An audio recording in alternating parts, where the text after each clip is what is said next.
نحمده ونصلي على رسوله الكريم أما بعد فأعوذ بالله من الشيطان الرجيم بسم الله الرحمن الرحيم قل هو الذي أنشأكم وجعل لكم السمع والأبصار والأفئدة قليلا ما تشكرون صدق الله العظيم رب اشرح لي صدري ويسر لي أمري واحلل عقدة من لساني يفقه قولي NTV দর্শক forum Malaysia আয়োজিত আজকের এই এনটিভি ইফতার প্রোগ্রাম 2024-এ ইন্টারন্যাশনাল ইয়ুথ সেন্টার হল রুমে আপনারা যারা উপস্থিত হয়েছেন আপনাদের সবাইকে জানাচ্ছি আন্তরিক শুভেচ্ছা এবং অভিনন্দন। আহলান ওয়া সাহলান ওয়া মারহাবান বিকুম ফি হাযাল লিকা আত-তাইয়্যিব আল মুবারাক। আমরা শুরুতেই আল্লাহ রাব্বুল ইজ্জত ওয়াল জালালের দরবারে শুকরিয়া জ্ঞাপন করছি যে আল্লাহ তাআলা আমাদেরকে ইফতারির এই পূর্ব মুহূর্তে চমৎকার পরিবেশে কিছু দিনী কথা শুনবার সুযোগ করে দিয়েছেন। আমরা সবাই পড়ছি কালিমাতুশ শুকর আলহামদুলিল্লাহ। তো সম্মানিত শুধু আমি সূরা মুলকের 23 নম্বর আয়াত তেলাওয়াত করেছি। এই 23 নম্বর আয়াতে এই আয়াতে আল্লাহ তাআলা আমাদেরকে স্পেশাল 3টা ব্লেসিংস দিয়েছেন, 3টা নেয়ামত দিয়ে ধন্য করেছেন। এ নিয়ে আমরা কথা শুনবো ইনশাআল্লাহ। আল্লাহ তাআলা বলছেন قل هو الذي أنشأكم وجعل لكم السمع والأبصار والأفئدة قليلا ما تشكرون। নবী হে আপনি বলুন তিনি সে সত্তা যিনি তোমাদেরকে সৃষ্টি করেছেন আর তোমাদেরকে দিয়েছেন শ্রবণ শক্তি, দৃষ্টি শক্তি আর চিন্তা শক্তি, কিন্তু খুব অল্প সংখ্যক লোকই তোমরা শুকরগুজার হও। এই যে এত বড় নেয়ামত পেয়ে আমরা ধন্য, আমরা শুকরগুজার হই না। তাহলে 3টা ফ্যাকাল্টি বা 3টা ক্যাপাসিটি বা 3টা এবিলিটি যে আল্লাহ তাআলা আমাদেরকে বিশেষ নেয়ামত দিয়েছেন, সেই 3টা নেয়ামতের কথা আল্লাহ বলেছেন।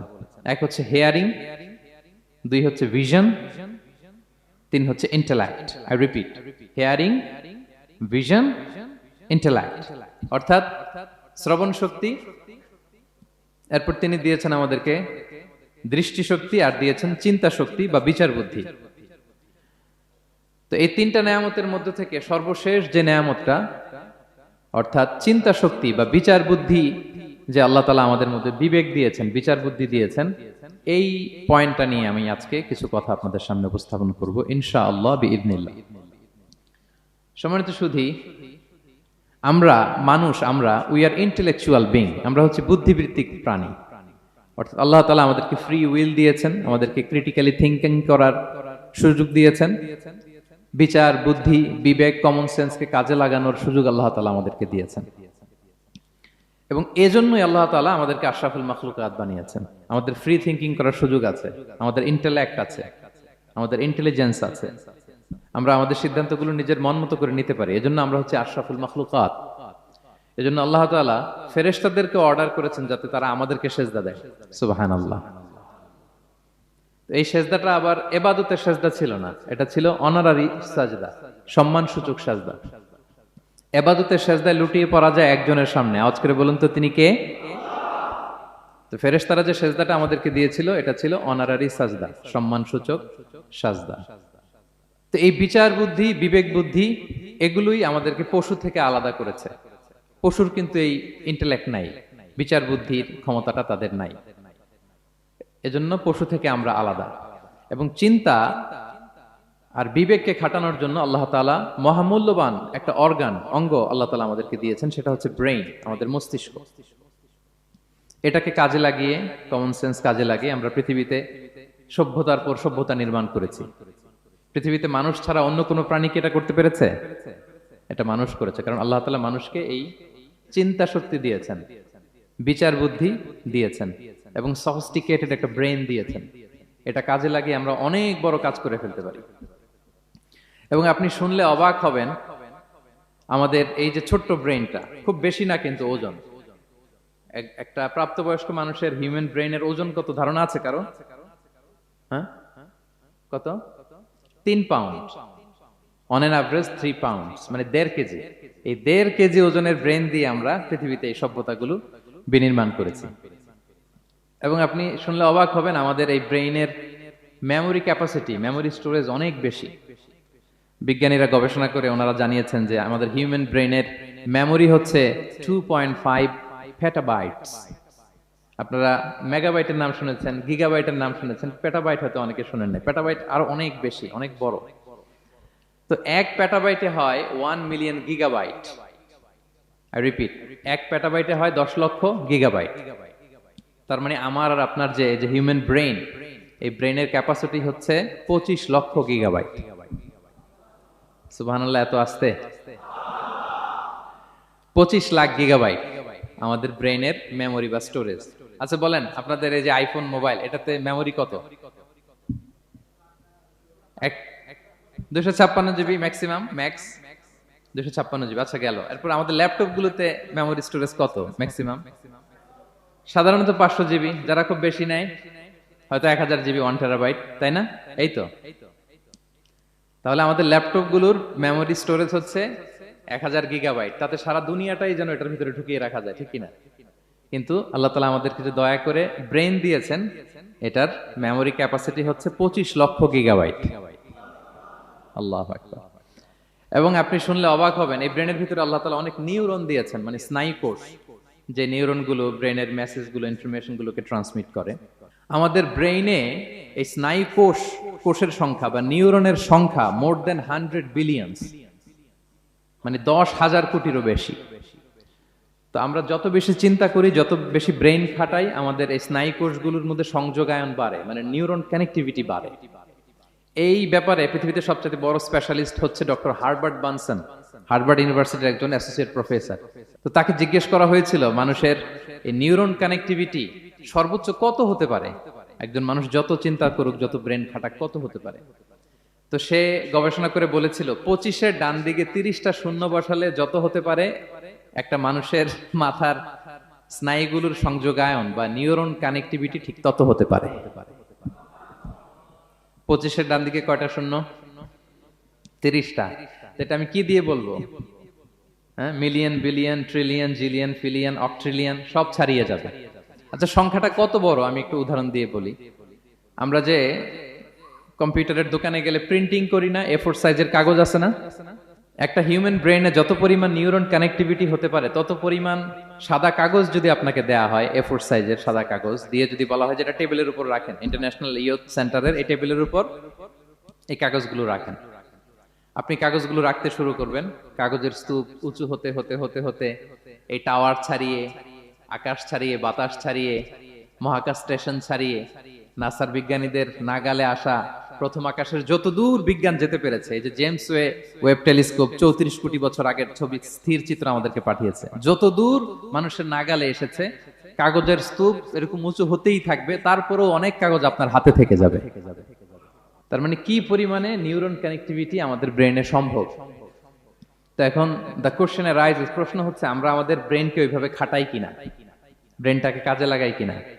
আমাদের যে অভাবনীয় চিন্তা শক্তি, আনলিমিটেড চিন্তা শক্তি দিয়ে যে আল্লাহ তাআলা আমাদেরকে সৃষ্টি করেছেন, এটার কতটুকু আমরা ব্যবহার করি, আমাদের এই সফিস্টিকেটেড যে ব্রেইন আল্লাহ দিয়েছেন, এটা ব্যবহার করি কিনা, দিস ইজ দ্য কোশ্চেন।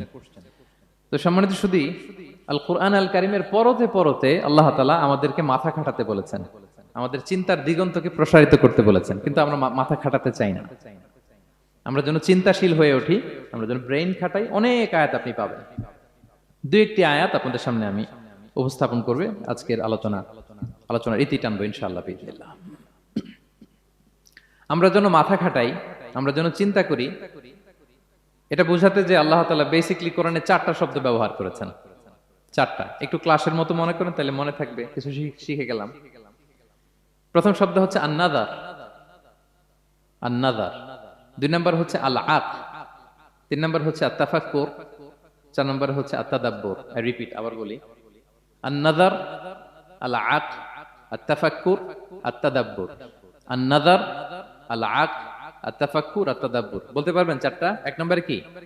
আন-নাযার, 2 নম্বরে আল-আক, 3 নম্বরে আত-তাফাক্কুর, 4 নম্বরে আত-তাদাব্বুর।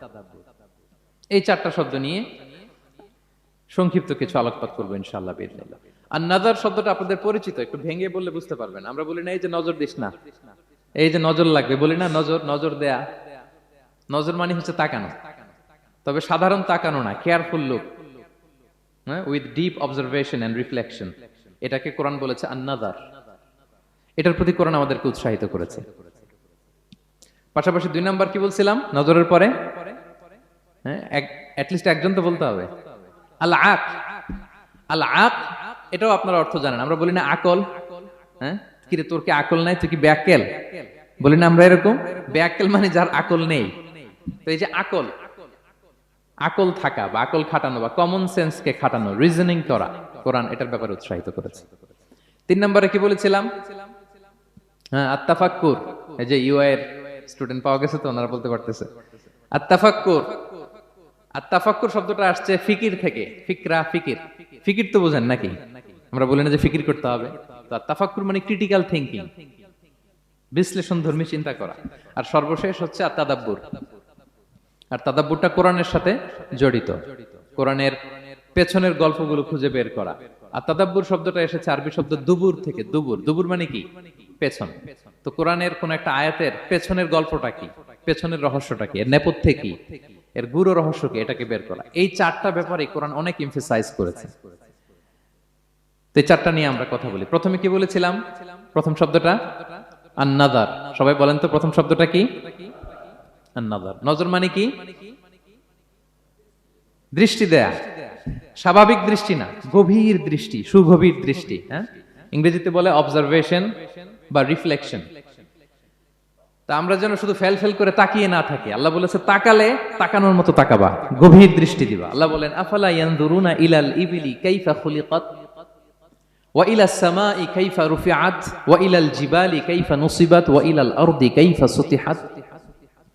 আল্লাহ বলেন ওরা কি নজর দেয় না? আফালা ইয়ানজুরুনা, নজর থেকে ইয়ানজুরুনা ইলাল ইবিলি, ওরা কি উটের দিকে তাকায় না? Don't they see to the camels how masterfully they were created. হ্যাঁ, তারা কি উটের দিকে তাকায় না কিভাবে উটকে সৃষ্টি করেছি? তারা কি আকাশের দিকে তাকায় না খুঁটিবিহীন বিশাল আকাশকে কেমন করে বানালাম? তারা কি পাহাড়ের দিকে তাকায় না কিভাবে পাহাড়কে ফার্মলি সেট করা হলো পৃথিবীর সাথে? তারা কি জমিনের দিকে তাকায় না কিভাবে জমিনটাকে বিস্তীর্ণ করে দেয়া হয়েছে? তো এই 4টা কথা আল্লাহ বললেন। রাসূল সাল্লাল্লাহু আলাইহি ওয়াসাল্লাম যখন মক্কার কুরাইশদেরকে তাওহীদ, রিসালাত, আখিরাতের দাওয়াত দিচ্ছিল, তারা এই দাওয়াতকে প্রত্যাখ্যান করলো, তারা মানছে না। তো তখন আল্লাহ তাআলা এই আয়াত নাজিল করে বললেন আফালা ইয়ানজুরুনা ইলাল ইবিলি কাইফা খুলিকাত। মক্কার কুরাইশরা কি উটের দিকে তাকায় না? উটকে কিভাবে আমি তৈরি করলাম এটা একটু দেখতে পারে না ওরা? আরে উটের দিকে তাকালেই তো ওরা উটের মালিক আমি আল্লাহরে খুঁজে পাবে। কারণ কুরাইশরা ছিল কোরআনের প্রাইমারি অডিয়েন্স, যদিও কোরআন সবার জন্য এসেছে।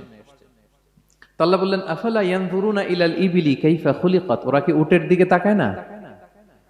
উট দেখার জন্য তো ওদের চিড়িয়াখানায় যাওয়া লাগবে না, অথবা মক্কার কুরাইশদের চায়নাতেও যাওয়া লাগবে না, কারণ উট তো ওদের গৃহপালিত প্রাণী, ঠিক কি না? ঘরে ঘরে আরব দেশে উট আছে না নাই? আছে। তো উটের দিকে তাকায় না? সম্মানিত শুধু উটের কথা আল্লাহ কেন বললেন? কুরাইশদেরকে উটের কথা বললেন এজন্য, উট হচ্ছে এমন আজীব একটা প্রাণী যেটা প্রাণী বিজ্ঞানীদেরকে হয়রান করে দিয়েছে। আল্লাহু আকবার, আপনি অবাক হবেন উটের যে ফিচার আল্লাহ তাআলা দিয়েছেন। মক্কার লোকেরা উটের গোশত খাইতো, উটের দুধ খাইতো, উটের চামড়া দিয়ে দ্য ফাইনেস্ট লেদার, দামি লেদার তারা বানাতো। উটের উপর মাল নিয়ে বোঝাই করে মরুভূমি এক প্রান্ত থেকে আরেক প্রান্তে পাড়ি দিত, নিজেরা উটের উপর রাইডিং করত। এবং উট হচ্ছে এমন প্রাণী যেটা একসাথে 1 মাস না খেয়ে বেঁচে থাকতে পারে। 1 মাস পানিও খাওয়া লাগবে না, খাবারও খাওয়া লাগবে না। সুবহানাল্লাহ পড়বেন না? এট এ টাইমে একটা উট, প্রাপ্তবয়স্ক একটা উট একসাথে 200 লিটার পানি খেয়ে ফেলতে পারে। এবং উটের পেটের ভিতরে একটা স্পেশাল ওয়াটার চেম্বার আছে, ওই চেম্বারে রেখে দেয়, খেয়ে ওইটারে পাঠায় দেয় না ওদের কিডনিতে। 200 লিটার পানি একবারে খেয়ে স্পেশাল চেম্বারে রেখে দেয়, যখন লাগবে ওইখান থেকে নিয়ে নিয়ে বেঁচে থাকে। 1 মাস না খেয়ে বেঁচে থাকে কি করে? উটের পিঠে দেখবেন একটা কুজ আছে, একটা উঁচু উটকে যদি কল্পনা করেন উপরে একটা কুজ আছে না, এই পুরো কুজটা হচ্ছে চর্বির আধার। তো ওটার যখন খাবার থাকে না মরুভূমিতে, মাসের পর মাস যখন চলে, ওই চর্বি থেকে এনার্জি নিয়ে সে মরুভূমিতে চলে, সে না খেয়েও বাঁচতে পারে। আমাদের চোখের মধ্যে যেমনি একটা পাপড়ি, এরকম এক পাপড়ি দিয়ে উটকে আল্লাহ বানায় নাই, ডবল লেয়ারের পাপড়ি দিয়েছে। কারণ মরুভূমির মধ্যে চলতে পথে লু হাওয়া থাকবে, মরুভূমির সাইমুম, বালুর ঝড়, এই ঝড় মোকাবেলার জন্য, লু হাওয়া মোকাবেলার জন্য ডবল লেয়ারের চোখের পর্দা। একটা পর্দা ফেলে রাখে আর একটা খুলে সে হাঁটতে থাকে, তার কিছুই হয় না। সুবহানাল্লাহ।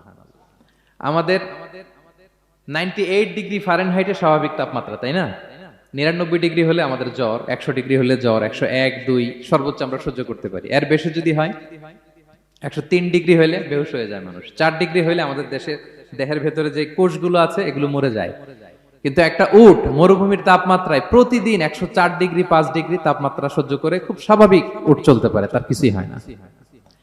এবং মরুভূমির মধ্যে যে ক্যাকটাস আছে, গুলমলতা, বড় বড় কাঁটা জাতীয় গাছ, যেই কাঁটা পৃথিবীর কোনো প্রাণী খেতে পারবে না, কিন্তু একটা উট অনায়াসে খেয়ে ফেলতে পারে। উটের জিহ্বাকে এবং পাকস্থলীকে আল্লাহ এমন স্পেশালি মেড করেছেন, যত কাঁটা দিবেন খেয়ে সাবার ওর কিছুই হয় না। সুবহানাল্লাহি বিহামদিহি। আল্লাহ বলে, আফালা ইয়ানজুরুনা ইলাল ইবিলি কাইফা খুলিকাত, ওরা কি উটের দিকে তাকায় না? আরে উটকে নিয়ে গবেষণা করলেই তো উটের মালিককে খুঁজে পায় তারা। এরপর বললেন, ওয়া ইলাস সামাই কাইফা রুফিআত, ওরা কি আকাশের দিকে তাকায় না, কিভাবে খুঁটি ছাড়া আকাশকে আমি বানিয়েছি। আপনারা যখন বিমানে চড়েন তখন কি শুধু ভিডিও করতে থাকেন নাকি? মেঘের ভিডিও, আকাশের ভিডিও। তখন তাকাবেন আকাশের দিকে, সুবহানাল্লাহ, কিভাবে আল্লাহ আকাশকে তৈরি করেছেন। ওয়ালাকাদ যায়্যানা সামা আদ-দুনিয়া বিজিনাতিল কাওয়াকিব, আল্লাহ বলেন এই প্রথম আকাশটাকে আমি তারা দিয়ে সুশোভিত করেছি, বিশাল বিশাল তারা। এই যে আমরা সূর্য দেখি, এটা একটা তারা, পৃথিবীর চেয়ে 13 লক্ষ গুণ বড় এই সূর্য। কত গুণ বড় বলে ফেললাম হুট করে মুখ দিয়ে, কিন্তু কল্পনা করতে পারতেছি। তার মানে 13 লক্ষটা পৃথিবী সূর্যের মধ্যে রাখার জায়গা আছে। তাই বলে মনে করেন না যে সূর্য অনেক বড় সাইজের তারা। নো, সূর্য এই মহাশূন্যের খুব ছোট্ট সাইজের একটা তারা। সূর্যের চেয়ে লক্ষ কোটি গুণ তারা আছে। যে সূর্য পৃথিবীর চেয়ে 13 লক্ষ গুণ বড়, ওই সূর্যের চেয়ে কোটি গুণ বড় তারা আছে। এরকম লক্ষ কোটি কোটি তারা নিয়ে আমাদের গ্যালাক্সি মিল্কি ওয়ে, এরকম কোটি কোটি গ্যালাক্সি আছে। সুবহানাল্লাহ, কোটি কোটি গ্যালাক্সি নিয়ে আমাদের এই প্রথম আকাশের মহাশূন্য। তার মানে পুরো প্রথম আকাশটাকে যদি একটা মানচিত্র দেয়া হয়, ওইখানে মাইক্রোস্কোপ দিয়ে পৃথিবীকে খুঁজে পাওয়া যাবে না। আই রিপিট, পুরো প্রথম আকাশটাকে যদি একটা বড় মানচিত্র বানানো হয়, আমরা যে পৃথিবীতে আছি, মাইক্রোস্কোপ দিয়েও এটাকে খুঁজে পাওয়া যাবে না। এই বিশাল প্রথম আকাশের মহাশূন্য যখন শেষ, এরপরে হচ্ছে প্রথম আকাশের লেয়ার, তারপরে হচ্ছে দ্বিতীয় আকাশের মহাশূন্য, তারপরে দ্বিতীয় আকাশের লেয়ার। বিষ্ণু ইসলাম বলেন, দ্বিতীয় আকাশের তুলনায় প্রথম আকাশটা কত ছোট শোনো। সাহারা মরুভূমির মধ্যে যদি তোমার হাতের আংটি ছুঁড়ে ফেলে দাও, পুরো মরুভূমির তুলনায় তোমার হাতের আংটি যত ছোট, আল্লাহর দ্বিতীয় আসমানের তুলনায় প্রথম আসমানটা ঠিক তত ছোট। আবার তৃতীয় আসমানের তুলনায় দ্বিতীয় আসমানটা ঠিক ওই রকম। আবার চতুর্থ আসমানের তুলনায় তৃতীয় আসমানটা ওই রকম। এইভাবে 7 আসমান, এরপরে আল্লাহর কুরসি, মাউদাউল কাদামাইন, যেখানে আল্লাহ তার কুদরতি পা রাখেন। তো 7 আসমানটা যত বড়, পুরো সাহারা মরুভূমির মধ্যে আংটি ফেলে দিলে মরুভূমির তুলনায় আংটি যত ছোট, আল্লাহর কুরসির তুলনায় পুরো 7 আসমানটা ঠিক তত ছোট। কল্পনা করা যায়? এজন্য আল্লাহ বলেছেন, আফালা ইয়ানজুরুনা ইলাল ইবিলি কাইফা খুলিকাত, একটু উট নিয়ে চিন্তা করতে পারো না? আকাশটা নিয়ে একটু ভাবতে পারো না? ওয়া ইলাল জিবালি কাইফা নুসিবাত, একটু পাহাড়ের দিকে তাকিয়ে একটু অবজারভেশন করা যায় না, রিফ্লেকশন। ও মক্কার লোকেরা, পাহাড় দেখার জন্য তো তোমাদের অন্য দেশে যাওয়া লাগবে না, তোমরা তো সারাউন্ডেড বাই মাউন্টেন্স, চারদিকে শুধু পাহাড়, পাহাড় আর পাহাড়। এই পৃথিবীর ভেতরে 7টা টেকটনিক প্লেট আছে। এই 7 tectonic plates creates the mountain range on earth. পৃথিবীর মধ্যে মাউন্টেন এভাবেই হয়েছে। বিগ ব্যাং এর মহাবিস্ফোরণের পরে এই প্লেটগুলো যখন কোলাপস করলো, মাঝখানের জায়গা উঁচু হয়ে গেল, দ্যাট ইজ মাউন্টেন। এটাই মাউন্টেন। আমেরিকার আলাস্কা একটা জায়গা আছে, পৃথিবীর সবচেয়ে বড় মাউন্টেন রেঞ্জ। এটা লম্বায় প্রায় 2000 কিলোমিটার লম্বা একটা পাহাড়। ইউরোপের সবচেয়ে বড় পাহাড় হচ্ছে আল্পস পর্বতমালা, ওইটা লম্বায় 1200 কিলোমিটার। কল্পনা করতে পারেন, একটা পাহাড় 1200 কিলোমিটার লম্বা। আর সবচেয়ে উঁচু যে পর্বত শৃঙ্গ মাউন্ট এভারেস্ট 29,035 ফিট। আর মিটার দিয়ে চিন্তা করলে 8,850 মিটার। আল্লাহ পাহাড়কে কোরআনে বলেছেন, পেরেকের সাথে তুলনা দিয়েছেন। আল্লাহ তাআলা বলেছেন, ওয়াজআলনাল জিবালা আওতাদা, আমি এই পাহাড়গুলোকে আল্পস পর্বতমালা, আলাস্কা পর্বতমালা, মাউন্ট এভারেস্ট, এগুলোকে পেরেকের মতো বানিয়েছি। কিসের মতো? আচ্ছা, যদি আমার কথা বুঝে থাকেন তাহলে উত্তর দেন। আমরা পেরেক যখন কাঠের মধ্যে ঠুকি, তখন পুরো পেরেকটা কাঠের ভিতরে ঢুকে যায় না? উপরে দেখা যায় কতটুকু? হাতুড়ি দিয়ে একটা পেরেক যখন আমি একটা কাঠের ভিতরে ঢুকাই দিলাম, ঠুকে দিলাম, এরপরে কি পুরা পেরেকটা দেখা যায়? আর কতটুকু দেখা যায়? সামান্য মাথাটা। তো পুরা পেরেক গেল কই? ভিতরে। তা আল্লাহ পাহাড়গুলোকে পেরেকের সাথে তুলনা করেছেন। তার মানে পাহাড় যতটুকু আপনি দেখেন এটা পাহাড়ের মাথা, এর পুরো অংশটা মাটির ভিতরে। 29,035 ফিট মাউন্ট এভারেস্ট যেটা, এটার কমপক্ষে 10 গুণ এটা মাটির ভিতরে আছে। আলাস্কা পর্বতমালা বাইরে যদ্দূর 10 গুণ ভিতরে, আলপস পর্বতমালা বাইরে যদ্দূর 10 গুণ ভিতরে, তুর পাহাড় বাইরে যদ্দূর 10 গুণ তার ভিতরে। আল্লাহু আকবার। এজন্য আল্লাহ বলেন ওয়াইলাল জিবালি কাইফা নুসিবাত, ওরা কি পাহাড়ের দিকে তাকায় না কিভাবে এই পাহাড়গুলোকে আমি তৈরি করেছি। আল্লাহ যখন এই পৃথিবী সৃষ্টি করলেন, পৃথিবীর মধ্যে ভাইব্রেশন হচ্ছিল, কাঁপাকাঁপি, কাঁপছিল পৃথিবী। আল্লাহ পৃথিবীর কাঁপাকাঁপি বন্ধ করার জন্য এই পেরেকের মতো পাহাড়গুলোকে পৃথিবীতে ঠুকে দিলেন, কাঁপাকাঁপি বন্ধ হয়ে গেল। এই দৃশ্য দেখে ফেরেশতারা বলে ইয়া রাব হাল মিন খালকিকা আশাদ্দু আলাল জিবাল, আল্লাহ পাহাড়ের এত শক্তি, পৃথিবী কাঁপতেছিল, পাহাড় আপনি ঠুকে দিলেন, পৃথিবীর কাঁপাকাঁপি বন্ধ হয়ে গেল। আপনার সৃষ্টির মধ্যে পাহাড়ের চেয়ে শক্তিশালী কিছু আছে? আল্লাহ বললেন আছে। সেটা কি? আল হাদিদ। আল্লাহ বললেন সেটা লোহা, কারণ লোহা দিয়ে পাহাড় কাটা যায়, ঠিক কিনা? লোহার কথা শুনে ফেরেশতারা অবাক, লোহা পাহাড়ের চেয়ে শক্তিশালী? ফেরেশতারা প্রশ্ন করলো ইয়া রাব্বি হাল মিন খালকিকা আশাদ্দু মিনাল হাদিদ, তাহলে আপনার সৃষ্টির মধ্যে লোহার চেয়ে শক্তিশালী কিছু আছে? আল্লাহ বললেন আছে। কি সেটা? আন্নার, আগুন। কারণ আগুন লোহাকে কি করে? গলিয়ে ফেলে। ফেরেশতারা শুধু অবাকই হচ্ছে। ফেরেশতারা বলে আগুনের চেয়ে শক্তিশালী কিছু আছে? আল্লাহ বলে আছে আল মা, পানি। কারণ আগুনে দাউ দাউ করে জ্বলে ওঠা আগুনের মধ্যে পানি দিলে আগুন অস্তিত্ব হারায়। ফেরেশতারা শুধু অবাকই হচ্ছে। তারা বলে তাহলে পানির চেয়ে শক্তিশালী কিছু আছে? আল্লাহ বলেন আছে। আর রিহ, বাতাস। কারণ বাতাস পানিকে একদিক থেকে আরেক দিকে নিয়ে যায়। জলের মধ্যে বায়ুর উচ্ছ্বাস লাগলে জলোচ্ছ্বাস তৈরি হয়, ঠিক কি না? ফেরেশতারা আবার অবাক হয়ে বলে তাহলে বাতাসের চেয়ে শক্তিশালী কিছু আছে? আল্লাহ বললেন আছে। সেটা কি? বলতেছে বনি আদম। ওই মানুষ শক্তিশালী যে গোপনে দান করে, এত গোপনে যে ডান হাত কি দান করলো, বাঁ হাত সেটা টের পায় না। পড়েন সুবহানাল্লাহ। এই লম্বা হাদিস বলার বা বুঝানোর মূল উদ্দেশ্য হচ্ছে আল্লাহ পাহাড়কে সৃষ্টি করেছেন। ওয়া ইলাল জিবালি কাইফা নুসিবাত, পাহাড়কে আল্লাহ তাআলা জমিনের মধ্যে এভাবে সেট করেছেন। আল্লাহ বলে ওরা কি একটু পাহাড়ের দিকে তাকায় না, আকাশের দিকে তাকায় না? ওরা কি একটা উটের দিকে তাকায় না? ওয়া ইলাল আরদি কাইফা সুতিহাত, ওরা কি জমিনের দিকে তাকায় না, জমিনকে কিভাবে আমি বিস্তৃত করেছি। আমরা তো কত চমৎকার মাটি দেখি, তাই না? বীজ রোপণ করে দিলে কি উর্বর জমি, হ্যাঁ, ঘাস লতাপাতা ফলমূল হয়। আসলে পুরো পৃথিবীটাই কি এরকম নরম? না, অনেক স্তর আছে। এই ভূপৃষ্ঠের নিচে আপনি পাবেন পাললিক শিলার স্তর, রূপান্তরিত শিলার স্তর, আগ্নেয়গিরির শিলার স্তর। তার মানে পৃথিবীর ভেতরে দাউ দাউ করে আগুন জ্বলছে, এবং আগ্নেয়গিরির জ্বালামুখ ভেঙে যখন এই অগ্নুৎপাতের লাভা বের হয় তখন বোঝা যায় পৃথিবীর ভেতরে কেমন আগুন পাওয়া যায়, ঠিক কিনা? তাহলে প্রথম শব্দটা আমি কি বলেছিলাম? আন-নাযার। মনে আছে তো না? প্রথম শব্দটা কি? আল্লাহ বলে তারা কি নজর করে দেখে না কিভাবে আকাশ বানালাম, উট সৃষ্টি করলাম, কিভাবে জমিন বানালাম, কিভাবে পাহাড় বানালাম। তাহলে এই যে নজর বা অবজারভেশন, রিফ্লেকশন, এটার প্রতি আল্লাহ তাআলা আমাদেরকে উৎসাহিত করেছে। প্রথম পয়েন্ট ক্লিয়ার। মোট পয়েন্ট আলোচনা করব 4টা। বলেন তো কয়টা? একটা ক্লিয়ার। 2 নাম্বার কি ছিল দেখি কার মনে আছে কিনা? আল আকল, রাইট, কমন সেন্স, রিজনিং। আমরা যেন আমাদের কমন সেন্স খাটাই, কোরআনের পরতে পরতে আল্লাহ তাআলা আমাদেরকে উৎসাহিত করেছেন। এবং ইন্টারেস্টিংলি জাহান্নামীরা যখন জাহান্নামে যাবে তারা কি বলবে জানেন? সূরা মুলকে এসেছে, তারা বলবে ওয়াকালু লাউ কুননা নাসমাউ আও নাআকিলু মা কুননা ফি আসহাবিস সাঈর। তারা বলবে হায় রে, নবীদের কথা যদি মানতাম আর যদি একটু কমন সেন্স খাটাইতাম তাহলে তো জাহান্নামে আসা লাগতো না। ওই দিনের এই আফসোসে কোনো কাজ হবে?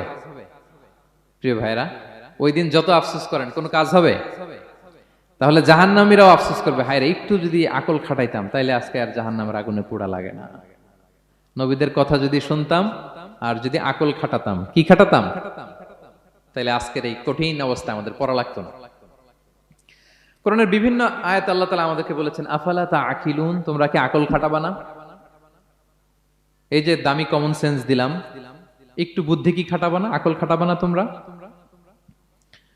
এবং কোরআনের একটি আয়াতে আল্লাহ তাআলা বিভিন্ন কসমিক সিম্বলস, ন্যাচারাল ফেনোমেনা, এগুলো উল্লেখ করে সবশেষে তিনি বলেছেন লা আয়াতিন লিকৌমি ইয়াকিলুন, নিশ্চয়ই এগুলোর মধ্যে নিদর্শন রয়েছে, সাইন রয়েছে, কাদের জন্য? লিকৌমি ইয়াকিলুন, যারা আকলবান।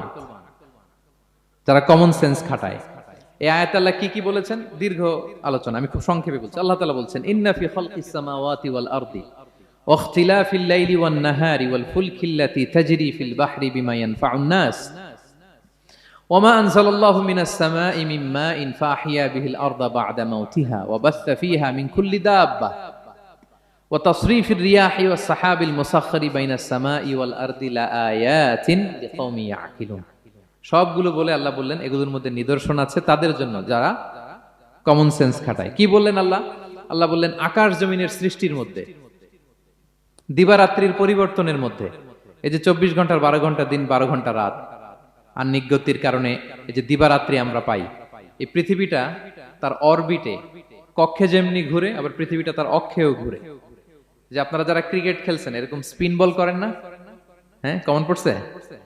স্পিন বল করলে বলটা কিভাবে যায় বলেন তো? ঘুরতে ঘুরতে যায়। তো পৃথিবী যখন সূর্যের চারদিকে কক্ষে ঘুরে, ওই ঘোরার মুহূর্তে সে নিজে স্পিনিং হইতে থাকে, ঘুরতে থাকে। ওই স্পিন হইতে তার এক পিঠ থেকে আরেক পিঠে ঘুরতে তার 24 ঘন্টা সময় লেগে যায়। ওইটার কারণে দিবারাত্রি হয়। 12 ঘন্টায় আমরা দিন পাই, 12 ঘন্টায় আমরা রাত পাই।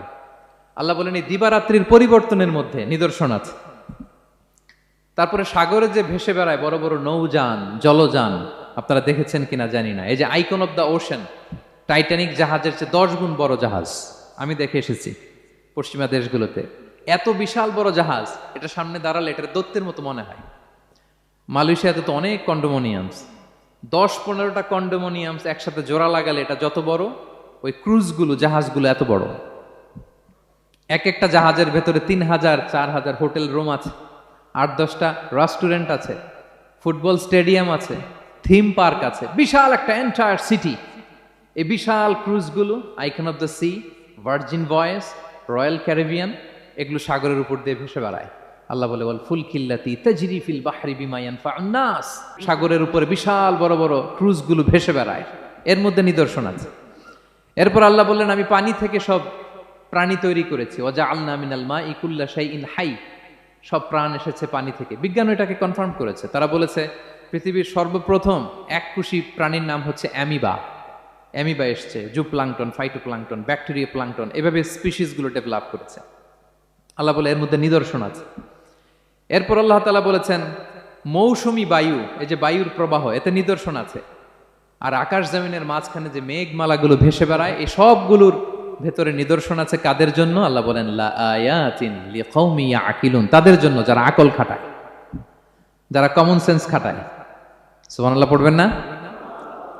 এজন্য বিমানে যদি আপনারা উইন্ডো সিট পান, কি করবেন আজকে থেকে বলেন? উইন্ডো সিটের পাশে বসে বসে রিল দেওয়ার জন্য ভিডিও মেক করব। কি করবেন?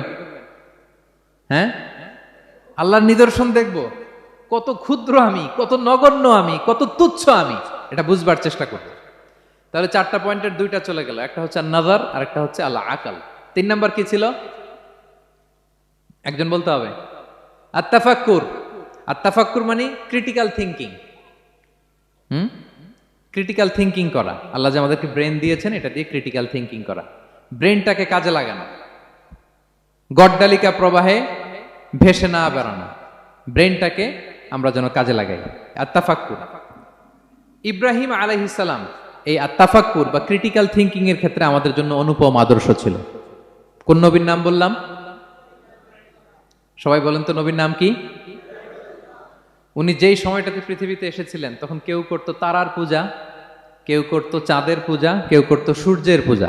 আমরা হইলে কি করতাম? কোনো এক দলে ঢুকে যেতাম। কি বলেন? এক দল করে তারার পূজা, আরেক দল সূর্যের, আরেক দল চাঁদের। আমরা হইলে কি করতাম? এক দলে ঢুকে যেতাম। উনি ঢুকেন নাই। উনি এই তারকা পূজারী, সূর্য পূজারীদের চিন্তার দেয়ালে আঘাত করেছেন। সুবহানাল্লাহ। ফালাম্মা জান্না আলাইহিল লাইলু রাআ কাওকাবা। উনি কিভাবে সত্যের সন্ধান পেলেন দেখেন। উনি রাত্রিবেলা যখন দেখেন যে লোকজন তারার পূজা করে, উনি ভাবলেন হাযা রব্বি, তারাই কি আমার রব? পরে দেখে না, দিনের বেলায় তারারে আর খুঁজে পাওয়া যায় না। এখন মনে মনে ভাবে হায় রে, আমার রব যদি আবার মাঝে মধ্যে না থাকে তো আমি যাব কই? এক সময় উনি আসে, আরেক সময় নাই। এরকম খোদা দিয়ে আমাদের কোনো লাভ আছে? যিনি সবসময় আমার টেক কেয়ার করবে, আমরা তো ওই খোদার ইবাদত করি, ঠিক কিনা? উনি বললেন না না, এই তারা আমার রব হতে পারে না। এরপর দেখা যায় আরেকদিন রাত্রিবেলা সবাই চাঁদের পূজা করে, কি দ্যুতিময় চাঁদ, জ্যোৎস্না ছড়ায়। তো উনি ভাবলেন, আহাদা রাব্বি, এটাই কি আমার রব? পরে দিনের বেলা যখন দেখে না, চাঁদ তো আর দেখা যায় না, চাঁদ তো আর নাই, ভ্যানিশ, ডিসঅ্যাপিয়ার। পরে বলে না, চাঁদ আমার রব হইতে পারে না। এবার দিনের বেলা দেখলেন দ্বিপ্রহরের জল জলে সূর্য খা খা রোদ বিলাচ্ছে গোটা বিশ্বে। দেখে যে সবাই এটার ফলোয়ার বেশি, সবাই সূর্যের পূজা করে। কিন্তু আবার গোধূলি লগ্নে সানসেটের টাইমে যখন সূর্যও ডুবে গেল, হায় হায়, উনি বিপদে পড়লেন, এবার আমি কই যাব, সূর্যও তো থাকে না। আল্লাহু আকবার। তখন তিনি ঘোষণা দিলেন, ইন্নী ওয়াজ্জাহতু ওয়াজহিয়া লিল্লাযী ফাতারাস সামাওয়াতি ওয়াল আরদা হানিফা ওয়া মা আনা মিনাল মুশরিকিন। হে তারকা পূজারী, হে চাঁদের পূজারী, হে সূর্য পূজারী, আমি তোমাদের কোনো দলের সাথে নাই, বরং আমি আমাকে ওই সত্তার দিকে মনোনিবেশ করলাম, আত্মসমর্পণ করলাম। ফাতারাস সামাওয়াতি ওয়াল আরদ, যিনি আকাশ সৃষ্টি করেছেন, জমিন সৃষ্টি করেছেন। হানিফা ওয়া মা আনা মিনাল মুশরিকিন, আমি শিরক করি না, আমি হানিফ হিসেবে সে আল্লাহর ইবাদত শুরু করে দিলাম। পড়েন আল্লাহু আকবার। তাইলে উনি স্রোতে গা ভাসান নাই, কোন এক দলে না ঢুকে উনি ওনার ক্রিটিক্যাল থিঙ্কিং, ওনার অ্যানালজি, ওনার বিবেককে উনি কাজে লাগিয়েছেন। তো সম্মানিত সুধী, এজন্য চিন্তা করা, এটাকে আরবিতে বলে আত-তাহান্নুস মিন বাকায়া আল ইব্রাহিমিয়া। এটা ইব্রাহিমী চিন্তার অবশিষ্টাংশ। সেদিন ইব্রাহিম আলাইহিস সালাম এভাবে চিন্তা করতেন, গবেষণা করতেন। সূরাতুন নাহলে আল্লাহ তাআলা মৌমাছি কিভাবে মধু সংগ্রহ করে এই ইনফরমেশনটা যখন আমাদের সামনে পেশ করলেন, এই আয়াতের শেষেও তিনি একই কথা বললেন, ইন্না ফি যালিকা লাআয়াতান লিকাউমি ইয়াতাফাক্কারুন। নিশ্চয় এর মধ্যে যারা চিন্তাশীল তাদের জন্য নিদর্শন আছে। মৌমাছি যে মধু সংগ্রহ করে, আপনারা মৌচাক দেখছেন? কে কে দেখি মৌচাক দেখছেন? মাশাআল্লাহ, আচ্ছা ঠিক আছে। রাসূল সাল্লাল্লাহু আলাইহি ওয়াসাল্লাম মধু বড্ড পছন্দ করতেন। পিওর হানি, দুর্গন্ধওয়ালা হানি তিনি খেতেন না, পিওর হানি খাবেন, খুবই এনার্জেটিক। এবং কোরআনে মাত্র দুইটা জিনিসকে শেফা বলা হয়েছে, এক হচ্ছে কোরআনকে বলা হয়েছে শেফা, আর এই মধুকে বলা হয়েছে শেফা। সুবহানাল্লাহ। আল্লাহ তাআলা বললেন, ওয়া আওহা রাব্বুকা ইলান নাহলি আনিত্তাখিযি মিনাল জিবালি বুয়ুতা ওয়া মিনাশ শাজারি ওয়া মিম্মা ইয়ারিশুন। আল্লাহ তাআলা মৌমাছিকে শিখাই দিলেন কিভাবে মৌচাক বাঁধতে হবে। এবং আল্লাহ বললেন, ইত্তাখিযি মিনাল জিবালি বুয়ুতা, তোমরা পাহাড়ে মৌচাক বাঁধো, ওয়া মিনাশ শাজার, গাছের মগ ডালে বাঁধো, অথবা উঁচু মাচার উপরে বাঁধো, যাতে গ্রামের ছোট্ট ছেলেরা ঢিল মারতে না পারে। মৌচাক যারা দেখছেন, এটা কি নিচু নিচু জায়গায় মৌমাছির মৌচাক হয় না, উঁচু একেবারে মগ ডালে। এটা মৌমাছিরা শিখাই দিছে কে? হ্যাঁ, কে শিখিয়েছে? আল্লাহ সুবহানাহু ওয়া তাআলা মৌমাছিকে শিখিয়ে দিয়েছে। যারা আরবি বোঝেন তারা বুঝতে পারবেন, ইত্তাখিদি এটা ফেমিনিন জেন্ডার। তার মানে আল্লাহ যা অর্ডার করেছেন এটা পুরুষ মৌমাছিকে অর্ডার করেন নাই, নারী মৌমাছিকে।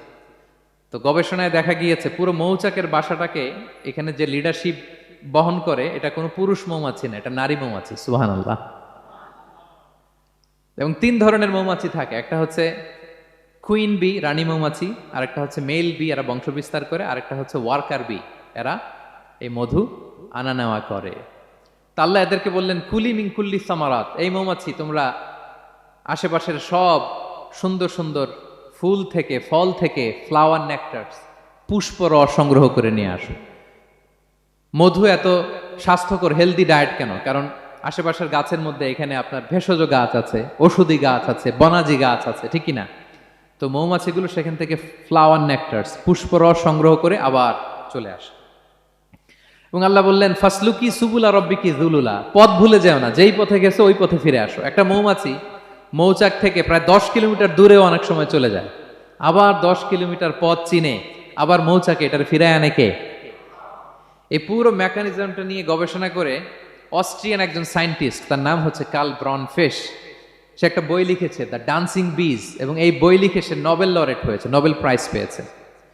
আমরা তো মধু পাইয়া হাতের তালুর মধ্যে নিয়ে জিহ্বা দিয়ে চাটি, আমাদের তো আর ব্রেন খাটানোর ওই সময় নাই। ওই কার্ল ব্রনফেশ সে এই মৌমাছি নিয়ে গবেষণা করে নোবেল প্রাইজ পেয়েছে। আর আমরা মাথা খাটাইতে পারলাম না। তো সে গবেষণা করে পেয়েছে, মানে কোরআনের আয়াত যা যা বলেছে সে তাই পেয়েছে। মৌমাছি ওখান থেকে ফুলের পুষ্পরস, ফ্লাওয়ার নেকটার্স এনেই কিন্তু মৌচাকে রাখে না, ওইটারে সে খেয়ে ফেলে। এবং সে গবেষণা করে পেয়েছে এক একটা মৌমাছির 2টা স্টোমাক, 2টা পাকস্থলী। একটা পাকস্থলীতে সে নিজের খাবার দাবার খায়, আরেকটা পাকস্থলীতে এই পুষ্পরস, ফ্লাওয়ার নেকটার্স গুলা সে রাখে। সেখানে আল্লাহ তাআলা একটা স্পেশাল এনজাইম দিয়ে ওইটাকে প্রিজার্ভ করে, প্রত্যেকটা মৌমাছির নিচে একটা টিউব আছে, সেই টিউব দিয়ে নল দিয়ে মৌচাকে যে ওই মধুগুলো রেখে আসে। পড়েন সুবহানাল্লাহ। এবং এই মধুর ভেতরে আল্লাহ তাআলা ন্যাচারাল অ্যান্টিসেপটিক রেখেছেন, এটার নাম প্রপোলিস। দ্বিতীয় বিশ্বযুদ্ধে রাশিয়ান সোলজাররা তারা আহত হলে তারা অ্যান্টিসেপটিক কিনে লাগাতো না, তারা মধু লাগায় দিত, আর আহত সোলজার তারা মুহূর্তে সুস্থ হয়ে যেত। যাদের বাতের ব্যথা আছে, বাতের ব্যথা আছে না অনেক মুরব্বীদের, ওই বাতের ব্যথার মধ্যে যদি মৌমাছির হুল ফুটাই দিতে পারেন, একদিনের মধ্যে বাতের ব্যথা ভালো হয়ে যাবে। সাময়িক হয়তো ব্যথা পাবে, মৌমাছি যখন কামড় দেয় ব্যথা লাগে না, নাকি আরাম লাগে? কামড় খাইছেন মৌমাছির কখনো? হ্যাঁ। তো বাতের ব্যথার মধ্যে আপনি মৌমাছির হুল ফুটাই দিলে আর ব্যথা নাই। সুবহানাল্লাহি ওয়া বিহামদিহি। মুখতালিফুন আলওয়ানু, বিভিন্ন ধরনের ক্রিম হানি, হোয়াইট হানি, ইয়েলো হানি, ব্ল্যাক হানি, নানা ধরনের হানি আল্লাহ তাআলা এইভাবে প্রিজার্ভ করেছেন মৌমাছির মধ্য দিয়ে। আল্লাহ বলেন, এই যে এতগুলো মৌমাছি পুষ্প রস এনে মৌচাকের মধ্যে রসগুলো রাখে, মধু তৈরি হয়। আল্লাহ বলেন, ইন্না ফি যালিকা লাআয়াতান লিকওমি ইয়াতাফাক্কারুন, নিশ্চয় এর মধ্যে আল্লাহ তাআলা চিন্তাশীলদের জন্য নিদর্শন রেখেছেন। যারা চিন্তা করে, তারা হাতের তালুতে শুধু জিহ্বা দিয়ে চেটে চেটে খায় না, তারা ভাবে কোত্থেকে আসলো এই মধু, কিভাবে মৌমাছিগুলো যায়, কিভাবে ফিরে আসে। তাহলে বলেন তো, আমাদের চিন্তাশীলতার দরকার আছে না নাই? সূরা আলে ইমরানের 190 নম্বর আয়াতে আল্লাহ তাআলা বলেছেন, যারা আকাশ বাতাস পৃথিবী সৃষ্টি নিয়ে চিন্তা করে এবং সর্ব অবস্থায় আল্লাহ তাআলার জিকির করে, ওয়া ইয়াতাফাক্কারুনা ফি খালকিস সামাওয়াতি ওয়াল আরদ, এবং তারা তাফাক্কুর করে, ক্রিটিক্যাল থিংকিং করে, এবং তারা বলে, মা খালাকতা হাযা বাতিলা, হে আল্লাহ তুমি অনর্থক কিছু সৃষ্টি করো নাই। মনে রাখবেন, এই পৃথিবীতে আল্লাহ তাআলা অনর্থক কোনো কিছু সৃষ্টি করে নাই, করেছে? যেটাই সৃষ্টি করেছে এটা এর মধ্যে মানব কল্যাণ আছে না নাই? আল্লাহ তাআলা আমাদের জন্য কল্যাণ রেখেছেন। এবং এই আয়াত যখন নাজিল হল, বিষ্ণু ঈসা ইসলাম বললেন, ওয়াইলুন লিমান কারাআহা ওয়া লাম ইয়াতাফাক্কার ফিহা, ধ্বংস তাদের জন্য যারা এই আয়াত তেলাওয়াত করে কিন্তু এই আয়াত নিয়ে চিন্তা করে না, গবেষণা করে না। এবং কোরআনের বিভিন্ন আয়াতে আল্লাহ তাআলা বিশ্বনবীকে বলেছেন, নবী হে, আপনি আপনার উম্মতদেরকে নবীদের ঘটনা শোনান। কোরআনের 3 ভাগের 1 ভাগ হচ্ছে ঘটনা। পুরো কোরআনের 3 ভাগের 1 ভাগ কি? ঘটনা, স্টোরি টেলিং। কারণ গল্প মানুষের মনে দাগ কাটে। আল্লাহ তাআলা বলেছেন, ফাকুসুসিল কসাসা লাআল্লাহুম ইয়াতাফাক্কারুন, নবী হে, আপনি তাদেরকে কিচ্ছা শোনান, ঘটনা শোনান, নবীদের কাহিনী শোনান, লাআল্লাহুম ইয়াতাফাক্কারুন, যাতে করে তারা ক্রিটিক্যাল থিংকিং করে। তারা লূত আলাইহিস সালামের কওমের ঘটনা যখন শুনে যে আল্লাহ তাআলা আপসাইড ডাউন করে দিয়েছিলেন, তারা যখন কওমে আদের ঘটনা শুনে, কওমে সামুদের ঘটনা শুনে, তারা যেন চিন্তাশীল হয়। এবং বিশ্বনবীর সাহাবী আবু দারদা রাদিয়াল্লাহু তাআলা আনহু, উনি বলতেন, তাফাক্কুরু সাআতিন খায়রুন মিন কিয়ামি লাইলা, 1 ঘন্টা কেউ যদি আল্লাহর সৃষ্টি নিয়ে চিন্তা করে, সেটা সারা রাত তাহাজ্জুদের সালাত অফার করার চেয়ে উত্তম। আমরা অনেকে মনে করি শুধু তাসবিহ পড়াই ইবাদত, জিকির করাই ইবাদত, শুধু কোরআন তেলাওয়াতই মনে হয় ইবাদত, শুধু কিয়ামুল লাইল করাই ইবাদত। কিন্তু বিশ্বনবীর সাহাবী, যিনি ইসলাম আমাদের চেয়ে ঢের বেশি বুঝেছেন, তিনি বলেন, আল্লাহর এই সৃষ্টি শৈলী, এই সৃষ্টি নৈপুণ্য নিয়ে 1 ঘন্টা চিন্তা করা, ক্রিটিক্যাল থিংকিং করা, সারা রাত নফল তাহাজ্জুদের চেয়েও সেরা।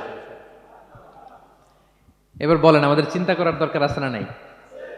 ব্রেনটা খাটাবেন তো? এই যে যারা কনভার্টেড মুসলিম হয়, এরা কিন্তু অনেক চিন্তা ফিকির করে, নিজের সাথে নিজে বোঝাপড়া করে, ক্রিটিক্যাল থিংকিং করে, তাদের অ্যানালজি কাজে লাগিয়ে, আল্লাহর দেয়া ব্রেনকে কাজে লাগিয়ে এরপরে শাহাদা পাঠ করে, এমনি এমনি না। এই যে কিছুদিন আগে আমেরিকান এক পপ স্টার কালেমা পড়ছে না? আপনি জানেন, একটা ধর্ম চেঞ্জ করা, একটা ফেইথ চেঞ্জ করা, এটা কত বড় সিদ্ধান্ত? হ্যাঁ, বাপদাদার ধর্ম, বয়স 30-40, এতদিন যে ধর্ম মানলাম, এটাকে চেঞ্জ করে নতুন ধর্মে কনভার্ট হয়, এটা কত বড় সিদ্ধান্ত? Could you imagine that? It's not a joke. নিজের সাথে নিজের অনেক বোঝাপড়া করতে হয়, তারা এই ক্রিটিক্যাল থিংকিং করে। এবং বিষ্ণু ঈসা ইসলাম, উনি নবী হওয়ার আগেও এই চিন্তার ইবাদত করতেন। তিনি হেরা গুহায় চলে যেতেন, কাবা থেকে 6 কিলোমিটার উত্তরে, 634 মিটার উঁচু, যা বলে নূরের উপরে একটা কেইভ আছে, গুহা, এটার নাম হচ্ছে গারে হেরা। ওখানে বসে বসে তিনি এই চিন্তা করতেন। তার মানে নবী হওয়ার আগে বিশ্বনবীর ইবাদত ছিল চিন্তার ইবাদত। নবী হিসেবে অ্যাসাইন্ড হওয়ার আগে বিশ্বনবীর ইবাদত কি ছিল বলেন তো? নামাজ পড়া, কোরআন তেলাওয়াত করা।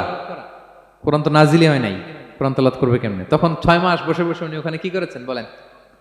ধ্যানমগ্ন করেছেন, ধ্যানমগ্ন ছিলেন, তিনি চিন্তা করতেন। ওইটাই ছিল ওনার আধ্যাত্মিক শিক্ষায়তন।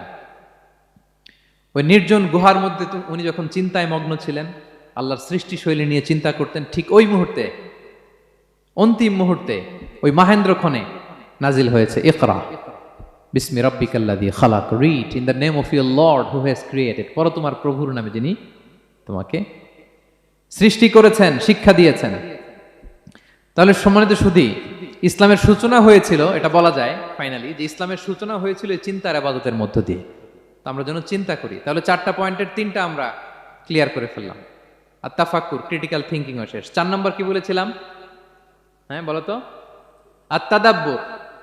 আর তাদাব্বুর মানে পন্ডারিং অন দ্য কোরআন, কোরআনকে গবেষণা করে পড়া, কোরআনের আয়াতের অন্তর্নিহিত মর্মার্থ, গূঢ় রহস্য উদ্ঘাটনের চেষ্টা করা। আল্লাহ বলেন আফালা ইয়াতাদাব্বারুনাল কোরআন আম আলা কুলুবিন আকফালুহা, ওরা কি কোরআন নিয়ে একটু চিন্তা গবেষণা করবে না, নাকি ওদের অন্তরে জং ধরা তালা পড়ে গিয়েছে? তাহলে আমরা যে গড়গড় করে তেলাওয়াত করি, আল্লাহ শুধু এই তেলাওয়াত করতে বলেননি। হ্যাঁ, তেলাওয়াত করলে প্রতি অক্ষরে 10 নাকি ঠিক আছে, কিন্তু আল্লাহ বলেছেন ওরা কি কোরআন নিয়ে চিন্তা গবেষণা করবে না? আফালা ইয়াতাদাব্বারুনাল কোরআন, কোরআন তো এসেছে গোটা বিশ্বকে কাঁপিয়ে দিতে, হিস্ট্রিকে বদলে দিতে কোরআন এসেছে। মা আনজালনা আলাইকাল কোরআন লিতাশকা, নবী হে হতভাগা জাতি হিসেবে পৃথিবীতে থেকে যাবেন, এজন্য কোরআন পাঠাই নাই। এটা পৃথিবীর পুরো হিস্ট্রিকে চেঞ্জ করে দিবে। তাদাব্বুরুল কোরআন, আর তাদাব্বুর শব্দটা এসেছে দুবুর থেকে, দুবুর মানে পেছন। আল্লাহ বলেছেন প্রতিটা আয়াত পড়ার সময় এর পেছনের নেপথ্যের গল্পটা কি, এটাকে খুঁজে বের করো। আপনি যত বড় মুফাসসির হন, কোরআনের আয়াত আপনি যত পড়বেন, প্রতিদিন নিত্য নতুন নতুন নতুন তথ্য আপনি পাবেন। আল্লাহর কসম, আমি আল আজহারে কোরআন নিয়ে পড়াশোনা করেছি, IIM এ কোরআন নিয়ে masters, human embryology in the holy Quran, PhD-র 5 বছর, human behavioural patterns in the holy কোরআন।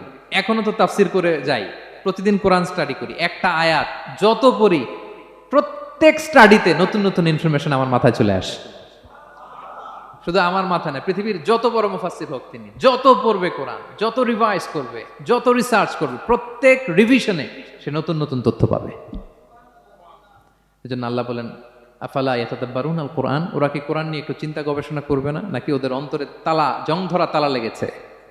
তো সম্মানিত সুধী, আসুন এই কোরআন নাজিলের মাসে আমাদের জং ধরা তালাটাকে আনলক করার জন্য আমরা কোরআনকে with vast concentration, with deep analysis and critical thinking নিয়ে যেন পড়ি। প্রতিটা আয়াত পড়ার সময় এর পেছনের গল্পটা কি, কোন প্রেক্ষাপটে নাজিল হলো, বর্তমান সময়ের সাথে কিভাবে এটাকে অ্যাটাচ করা যায়, এটার অন্তর্নিহিত গূঢ় রহস্যটা কি, এই গূঢ় রহস্য উদ্ঘাটনের কথা, কোরআন নিয়ে গবেষণার কথা এবং চিন্তার কথা বারবার কোরআন আমাদেরকে বলেছে। আমাদের এই চিন্তাকে জাগানোর জন্য এই কোরআন বারবার আমাদের কাছে আহ্বান করেছে। এখন আমাদের কি একটু সময় হবে না কোরআনকে চিন্তার সাথে গবেষণার সাথে পড়ার? হ্যাঁ, চিন্তাশীলতার সাথে গবেষণা করে কোরআন স্টাডি করার দরকার আছে না নাই? বলেন বলেন। হ্যাঁ, পড়বেন তো আপনারা? যারাই চিন্তা করবে, চিন্তাশীল হবে, কমন সেন্সকে খাটাবে, তারাই পৃথিবীর হিস্ট্রি পাল্টে দিবে। এই যে বিমান দিয়ে যে আমরা চড়ি, 2 ভাই আবিষ্কার করছে, Wilbur Wright, Orville Wright, Wright ভ্রাতৃদ্বয়। বলেন তো এই অরভিল রাইটের চোখ ছিল কয়টা? 3টা না? হ্যাঁ, উইলবার রাইটসের হাত ছিল কয়টা? আমার হাত কয়টা? আপনার হাত কয়টা? তো ওরা পারলে আমরা পারবো না কেন? কারণ এই চিন্তার ইবাদত থেকে আমরা দূরে সরে গিয়েছে। আমাদের মধ্যে রিজনিং নাই, আমাদের মধ্যে লজিক্যাল আন্ডারস্ট্যান্ডিং নাই, আমাদের মধ্যে ক্রিটিক্যাল থিঙ্কিং নাই, আমাদের মধ্যে পন্ডারিং অন দ্য কোরআনিক ভার্সেস নাই। আল্লাহ তাআলা আমাদের যে বিবেক, চিন্তা শক্তি দিয়েছেন, এটাকে আমরা কাজে লাগাই না, এজন্য আমরা পিছিয়ে পড়েছি। সম্মানিত শুধু কোরআন বারবার আমাদের এই চিন্তা শক্তিকে জাগানোর জন্য আহ্বান করেছে। কোরআনের আয়াতের পরতে পরতে কোরআন আমাদেরকে বলেছে আমরা যেন চিন্তাশীল হই। এই যে সফিস্টিকেটেড ব্রেইন আল্লাহ তাআলা দয়া করে আমাদেরকে দান করেছে, আমরা যেন এই ব্রেইনটাকে কাজে লাগাই, আমরা যেন আমাদের বিবেকটাকে কাজে লাগাই, আমরা যেন আমাদের কমন সেন্সকে কাজে লাগাই। তাহলে আমাদের সোনালী অতীত আবার আমরা ফিরে পাবো। তাহলে আজকের এই আলোচনা থেকে ফাইনাল কথা হচ্ছে যে আমাদেরকে চিন্তা করতে হবে, যে কোনো জিনিসকে কোশ্চেন করতে হবে, প্রশ্ন করতে হবে, কেন, কিভাবে, ও পারলে আমি কেন পারবো না। কোরআনের আয়াত পড়ার সময় বারবার চিন্তা করবেন, সব দায় দায়িত্ব আমাদের উপর ঠেলে দিয়েন না। কোরআন নিয়ে শুধু আমরাই গবেষণা করবো আর ওয়াজ শোনাবো, এটা not only my soul responsibility, আপনাদেরও দায়িত্ব আছে, প্রত্যেকের দায়িত্ব। যত কোরআন পড়বেন আপনার অন্তরের তালা খুলে দিবে কে? আল্লাহ তাআলা আমাদেরকে চিন্তাশীল হওয়ার তৌফিক দান করুক। আমাদের এই সফিস্টিকেটেড ব্রেনকে যেন আমরা কাজে লাগাতে পারি, আমাদের কমন সেন্সকে যেন আমরা কাজে লাগাতে পারি, আমাদের রিজনিংকে যেন আমরা কাজে লাগাতে পারি।